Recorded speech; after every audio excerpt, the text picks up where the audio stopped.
is constituted right now to make any changes internally because you have to have enough votes. The second aspect of it is a safety and security issue. I mean, you are aware that 9 days before the last election, our manager in charge of ICT communication, Chris Musando, was brutally murdered. That has never been resolved. Your brother recently had to leave the country, is that correct? Yes, my brother had to flee the country because he was getting a lot of threats. I was getting threats, and those threats extended to him. What sort of threats? People were using words of calling him on WhatsApp and sending him messages and telling him, tell your sister to stop asking too many questions, tell your sister to relax about, senior staff being sent home, or you would be mishandled. Go. Did you feel there were any threats to your life? Absolutely. I mean, I have never felt the kind of fear that I felt in my own country. I have traveled around the world. I have lived in various countries. So if you get such messages and you've seen your own staff get that and be murdered, you will really be suicidal to think that nothing would happen to you. Where were these threats coming from? The governing Jubilee coalition or from NASA? I always see possibilities of threats coming from anybody because sometimes it's opportunistic. You mentioned that the changes that the opposition were asking for, they haven't been implemented at the Electoral Commission. Can you just expand on that a little bit more for us? My sense really is that there was a period of time in which we could be able to make meaningful concessions that would have allowed NASA and Jubilee to play on a level playing ground in this election. But that time has lapsed. Rosalind, that time is over. Rosalind, I'll ask you two pointed questions. Mm-hmm. Is Chairman Chebukati an able leader of the Commission? Chairman Chebukati is a very well-meaning person. He has the temperament to be able to be a leader, but he's a leader who is under siege in the Commission. But is he able? Well-meaning, yes, but is he able?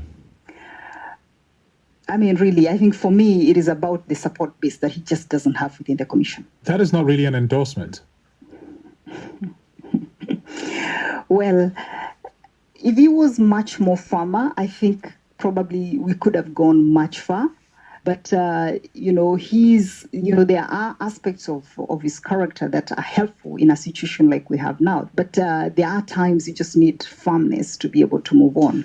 Will Kenya and the Commission be ready to conduct credible elections on the 26th of October? I was going to say that if it is to conduct an election, yes, the Commission can hold an election. Would it be a credible election? Absolutely not. There is a very high likelihood that the mistakes that some of the presiding officers made during the last election will be repeated. If you are dealing with an election in which at least half of the country is not going to be participating in, could you consider that the environment for having credible election exists? It does not. Has the NASA coalition, the opposition of Mr. Raila Odinga, has that party been putting some of your staff under pressure in some areas in the country?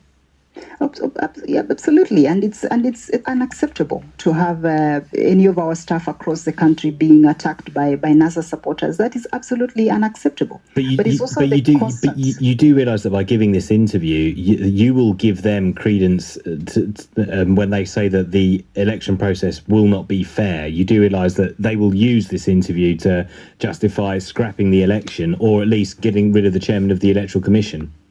You see, my personality requires that I speak the truth. But there are also aspects that I cannot live with. I cannot live with an election that is never going to be a credible election. So if it's misunderstood by Jubilee to be me trying to delegitimize the process, that is the truth.